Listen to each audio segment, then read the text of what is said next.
వనభోజనాలు ఉసిరి చెట్టు కింద ఎందుకు చేస్తారు? హిందూ మతంలో కార్తీక మాసానికి ఒక ప్రత్యేక స్థానం ఉంది. ఈ మాసంలో ఎక్కువగా వనభోజనాలు చేస్తూ ఉంటారు. ఈ సమయంలో ఎక్కువగా వయసుతో సంబంధం లేకుండా చిన్నపిల్లల దగ్గర నుండి పెద్దల వరకు పచ్చని వనంలో ఆటపాటలతో, భక్తి శ్రద్ధలతో ఉసిరి చెట్టు కింద కార్తీక వనభోజనాలు చేస్తారు. ఉసిరి చెట్టును దాత్రి చెట్టు అని అంటారు. క్షమాగుణానికి ప్రతీకైన ఉసిరి చెట్టును మహాలక్ష్మి స్వరూపంగా భావిస్తారు. మహాలక్ష్మి ఎక్కడుంటుందో శ్రీ మహావిష్ణువు అక్కడే ఉంటారు.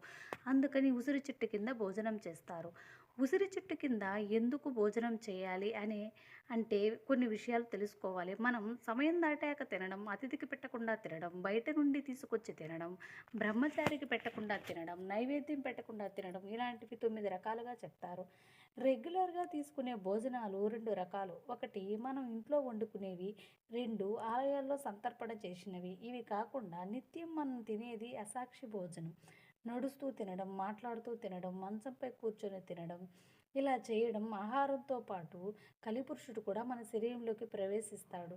అందుకే కార్తీక మాసంలో శ్రీ మహాలక్ష్మి, మహావిష్ణువు స్వరూపంగా భావించే ఉసిరి చెట్టు కింద భోజనం చేస్తారు. ఉసిరి చెట్టు కింద భోజనం చేయడం వలన తొలగిపోయే సంపూర్ణ ఆరోగ్యంగా ఉంటారు. అందుకే ఇలాంటి సమయంలో ఎక్కువగా సహపంక్తి భోజనాలు చేస్తారు. పరబ్రహ్మ స్వరూపమైన అన్నం ముందు అందరూ సమానమే అని చెప్పడమే వనభోజనాల యొక్క ముఖ్య ఉద్దేశం. ఎవరు మరిచిపోయినా గొప్పగా వనభోజనం చేసిన దేవుడు ఎవరంటే శ్రీకృష్ణ పరమాత్ముడు. బలరాముడు నిత్యం స్నేహితులతో వనభోజనానికి వెళ్ళేవాడు. రోజు వాళ్ళు వెళ్ళేది ఆ వనానికి. ప్రతిరోజు అక్కడే భోజనం చేస్తారు. కృష్ణుడు కూడా మేము వనభోజనాలకు వెళ్తున్నామని చెప్పేవాడట.